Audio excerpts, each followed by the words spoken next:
तो दोस्तों स्वागत है आप सभी का हमारे इस चैनल में एडुकेशनल भैया। और आज का चैप्टर का नाम है द नेकलेस। यार बहुत ही इंटरेस्टिंग चैप्टर है। तो चैप्टर शुरू करने से पहले मेरे वीडियो को लाइक करना, शेयर कर देना और चैनल को सब्सक्राइब कर देना। तो चलिए शुरू करते हैं। चैप्टर का ओवरव्यू एक जगह पे दिया गया है और वहाँ पे लिखा गया है कि मटिल्डा नाम की एक लड़की है जिसे बहुत बड़ी पार्टी में इनवाइट किया गया है। उस लड़की के पास बहुत सारे ब्यूटीफुल ड्रेस है पर उसके पास कोई ज्वेलरी नहीं है, इसलिए वो एक नेकलेस अपनी दोस्त से मांगती है पर वो उस नेकलेस को खो देती है। तो एंड में देखेंगे कि आखिर क्या होता है उस लड़की के साथ, वो इस सिचुएशन से कैसे बाहर निकलती है। काफ़ी इमोशनल स्टोरी है। तो चलिए शुरू करते हैं। तो यार शुरू से शुरू करते हैं। एक लड़की है, बहुत ही सुंदर लड़की जिसका नाम है मटिल्डा, जिसका जन्म एक क्लर्क फैमिली में हुआ था। शायद उसकी किस्मत उतनी अच्छी नहीं थी, इसलिए वो क्लर्क फैमिली में जन्म ली।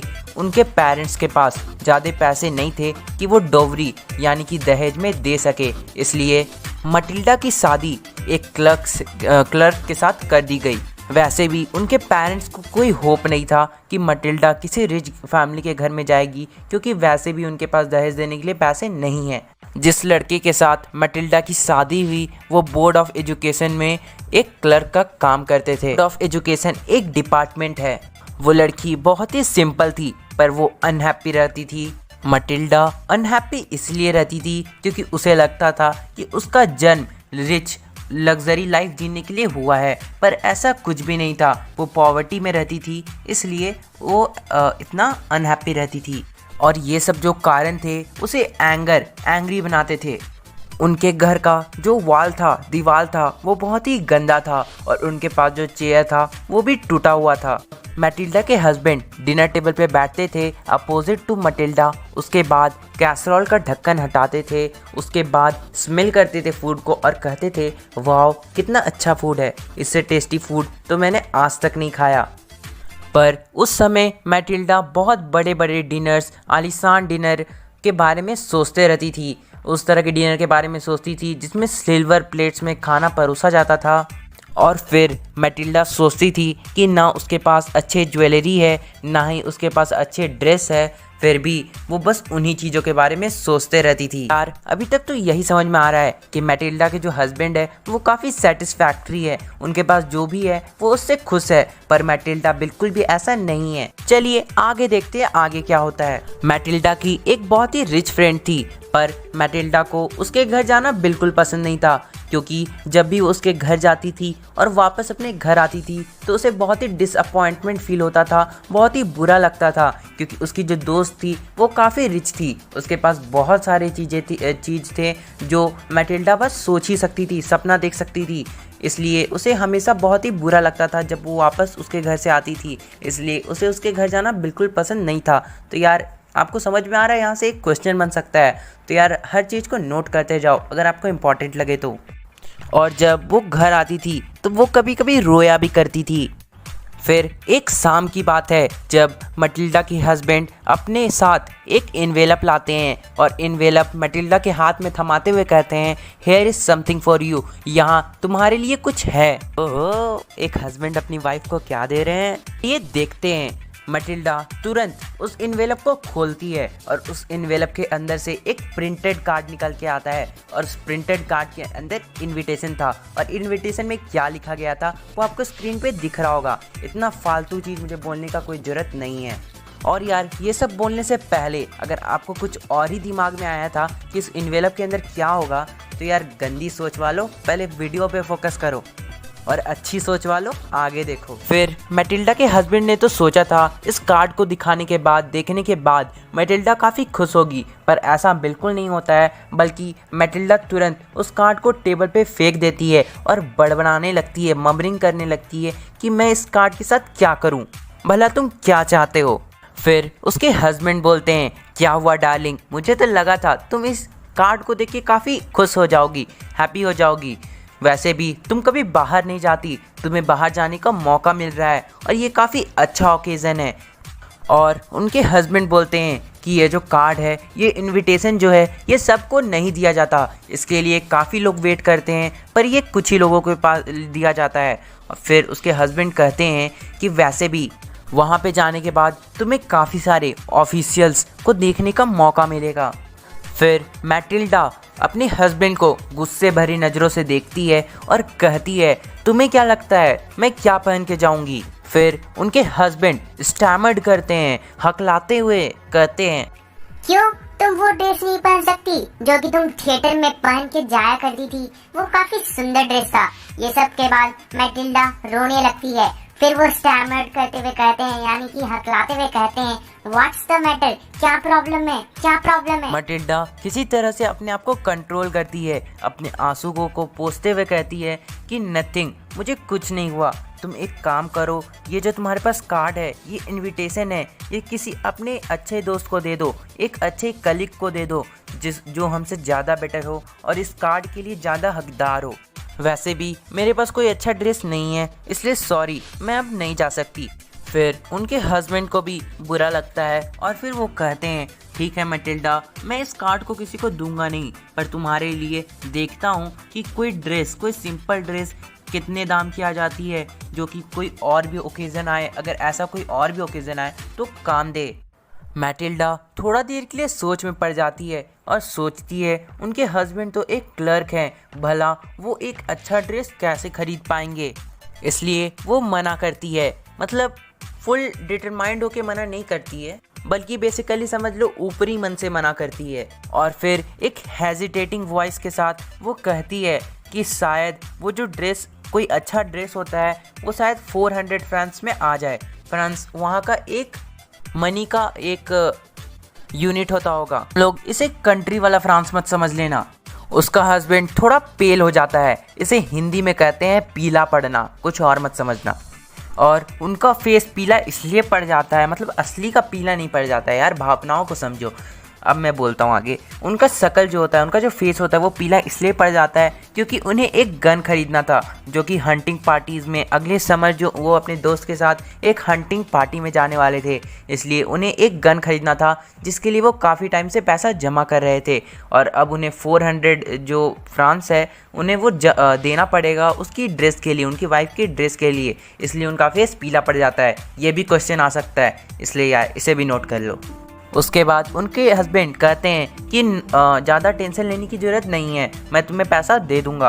अब पार्टी का दिन काफ़ी नज़दीक आ रहा था और वो जो मैटिल्डा थी, यानी कि मिमी लॉज़ेल, वो काफ़ी सैड और बहुत ही डिस्टर्ब दिख रही थी काफ़ी दिनों से। तो उनके जो हस्बैंड होते हैं, उनसे एक शाम पूछ ही लेते हैं, एक शाम में पूछते हैं कि भला तुम्हें क्या प्रॉब्लम है, व्हाट्स द मैटर? तो वो रिप्लाई करती है कि मेरे पास ड्रेस तो है, पर मेरे पास ज्वेलरी नहीं है, यानी कि ऊपर से कुछ नेकलेस वगैरह पहनने को तो नहीं है, और मैं एक गरीब लड़की दिखूंगी, इसलिए मैं सोचती हूँ कि मैं इस पार्टी में नहीं जाऊँ। वाह रे वाह, अपने हस्बैंड का 400 फ्रांस ख़त्म करने के बाद ऐसा कौन बोलता है? बेचारे का इतना उम्मीद था कि अपना दोस्त के साथ जाके खेलेगा, फॉरेस्ट में हंटिंग करेगा, पर ये लड़की एक तो उसका पैसा डुबाने के बाद ऐसा रिप्लाई दे रही है। छोड़ो, अब अपनी भावनाओं से निकलते हुए आगे बढ़ते हैं। सच बताओ, अगर तुम इसके जगह पे रहते या तुम इसके हस्बैंड होते तो तुम क्या करते? देखते इसका हस्बैंड क्या करता है, यानी कि क्या कहता है। इसका हस्बैंड अपनी भावनाओं को दबाते हुए कहता है कि तुम एक काम करो, तुम अपनी एक नेकलेस या कुछ आर्टिफिशियल के जगह तुम एक नेचुरल फ्लावर ही लगा लो, यानी कि पहन लो। वाह रे वाह, इसलिए ये स्टोरी है, रियल नहीं है। अभी भी मैटिल्डा बिल्कुल भी कन्विंस्ड नहीं थी और वो इस बात पे नहीं कह देती है, कहती है कि मैं वो रिच वुमेन के सामने एक सैबी, गंदी, पुअर लड़की लगूंगी। फिर उनके हस्बैंड को एक आइडिया आता है और वो कहते हैं, हाउ स्टूपिड वी आर, हम कितने बेवकूफ़ हैं, तुम एक काम क्यों नहीं करती, तुम मिमी फॉस्टर से एक ज्वेलरी उधार में क्यों नहीं ले लेती? और मैं बता देता हूँ, मिमी फॉस्टर वही उसकी रिच फ्रेंड थी। इस बात पे मैटिल्डा काफ़ी खुश हो जाती है, इस आइडिया को वो बहुत ही अप्रिसिएट करती है और फिर वो बहुत ही जॉय में खुश हो जाती है। अगले दिन वो अपने दोस्त के घर जाती है और उसके बाद मिमी फॉस्टर भी उसके इस चीज़ के लिए एग्री हो जाती है। वो अपना क्लोजेट में जाती है, एक ज्वेलरी उठाती है, उसके सामने लाती है, खोलती है और उसे दे देती है। सॉरी, वो क्लोजेट लाती है, यानी कि बहुत सारी चीज़ लाती है और उसमें से चूज़ करने के लिए मैटिल्डा को एक चीज़ चूज़ करने के लिए देती है। मिमी फॉस्टर उसके सामने लाके बहुत सारी चीज़ रखती है, जैसे कि उसके सामने लाके ब्रेसलेट रखती है, गोल्ड की काफ़ी सारी आइटम्स रखती है, पीरल्स के काफ़ी सारे ज्वेलरीज रखती है। पर वो उन सब चीज़ को ट्राई करने के बाद सोचती है इन्हें लूँ या नहीं लूँ। फिर वो पूछती है क्या आपके पास कुछ और नहीं है। फिर मिमी फॉस्टर रिप्लाई करती है हाँ वाई नॉट, मेरे पास कुछ और भी है। फिर मिमी फॉस्टर और भी कुछ चीज़ लाके रखती है और फाइनली वो डिस्कवर्ड करती है, यानी कि उसे वो चीज़ मिल जाता है जिसकी वो तलाश में थी, यानी कि एक सुंदर नेकलेस, वो भी डायमंड्स का, बहुत बड़े बड़े सुंदर सुंदर डायमंड्स। फिर वो उस नेकलेस को अपने गले के पास लाके ट्राई करती है, अपने ड्रेस से मैचिंग करवाती है और वो काफ़ी अच्छा लगता है। फिर वो हेजिटेटिंग वॉइस में एक पूरे जॉय में आके बोलती है क्या तुम मुझे ये चीज़ दे सकती हो बस एक दिन के लिए। फिर मिमी फॉस्टर रिप्लाई करती है यस व्हाई नॉट ब्रो। आता है इंटरवल। पर मेरा मन करता तो मैं इसका पार्ट 2 बनाता, पर मैं ऐसा नहीं करूँगा। इसी वीडियो में फुल एक्सप्लेनेशन दूंगा क्योंकि पार्ट 1 बनाने के बाद पार्ट 2 बनाने का मन नहीं करता। और यार जो यहाँ तक देख लियो यार, प्लीज़ यार वीडियो को अब तो लाइक कर दो, अब नहीं करोगे तो कब करोगे। और यार एक काम करो ना, शेयर का बटन दबा दो और जो भी है फेसबुक व्हाट्सएप जहाँ पे मन करे शेयर कर दो यार, 5-6 जन को तो शेयर कर दो। ब्रेक दे रहा हूँ ब्रेक। चलो जिन्होंने कर दिया अच्छी बात है, नहीं किया कोई बात नहीं, आगे बढ़ते हैं। अब मैटलिंडा अपनी दोस्त को शुक्रिया कहती है और फाइनली बॉल मतलब जिस दिन पार्टी था उस दिन जाती है और वो काफ़ी खूबसूरत, काफ़ी प्रिटी दिख रही होती है। अमंग ऑल सबके बीच में काफ़ी सुंदर लड़की दिख रही होती है। वो बहुत ही खुश होती है, स्माइल कर रही होती है, एलिगेंट दिख रही होती है। और क्या क्या वर्ड बोलूँ यार, सच में ये सब बुक में दिया गया है, मैं खुद से नहीं बोल रहा। सारे लोगों ने उसे नोटिस किया और उसका नाम पूछा और वांट टू बी प्रेजेंटेड, और सभी लोग चाहते थे कि अपने आप को प्रेजेंट करे उसके सामने। अब मैटलिंडा अपने आप को विक्ट्री मान रही थी, वो खुश हो गई थी, वो बहुत अच्छे से नाच रही थी।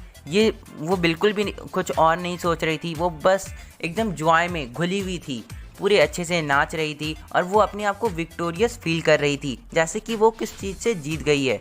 और पूरी रात बिताने के बाद, एंजॉय करने के बाद वो सुबह 4 बजे अपने घर पहुंचती है। मैटिल्डा के हस्बैंड भी काफ़ी एंजॉय किए थे लोगों के साथ, उन्होंने पूरी रात काफ़ी एंजॉय की थी और वो हाफ एस्लीप यानी कि आधी नींद में थे। फिर वो बोलते हैं कि रुको मैं कैब को कॉल करता हूँ, तुम्हें जल्दी जाने की कोई ज़रूरत नहीं है। पर मैटिल्डा जल्दी में थी ताकि कोई रिच वुमेन उसे नोटिस नहीं करे कि वो एक पुअर है, यानी कि लेमैन लैंग्वेज में बोलूँ तो वो चाहती थी कि कोई भी लोग उसे देख के ये ना कहे कि वो गरीब है, यानी कि उसकी असलियत सामने ना आए, इसलिए वो वहाँ से जल्दी जाना चाहती थी उस पार्टी से। वे दोनों हस्बैंड वाइफ नीचे की ओर जल्दी में उतरते हैं। फिर वहाँ उन्हें कोई भी कैरेज नहीं दिखता है, तब उन्हें दूर एक कोचमैन खड़ा हुआ दिखता है, तो वो उन्हें बुलाते हैं, कोचमैन को चिल्ला के बुलाते हैं। वो उनका पीछा करते करते टूवर्ड्स रिवर के पास पहुंच जाते हैं और वो काफ़ी ठंड का समय था, वो काफ़ी शिवर कर रहे थे ठंड से। और वहाँ पे उन्हें एक ओल्ड कैरेज दिखता है जिसकी मदद से वो घर पहुँचते हैं।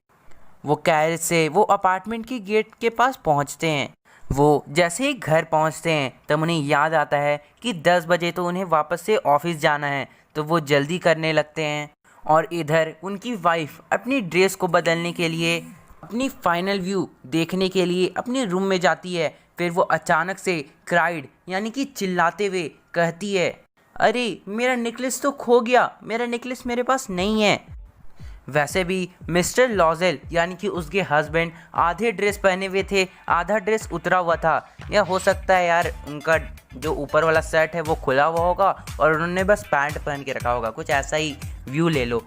उसके बाद वो सडनली उनके तरफ मुड़ते हैं और कहते हैं क्या हुआ। कुछ देर पहले तो वो हकला रहे थे, अब हकलाने की बारी आती है मैटलिंडा की। वो कहती है आई नो लॉन्गर हैव मिमी फॉस्टर नेकलेस, यानी कि मैंने नेकलेस खो दिया। उनके हस्बैंड चिल्लाते हुए कहते हैं what, how is that, how is it possible.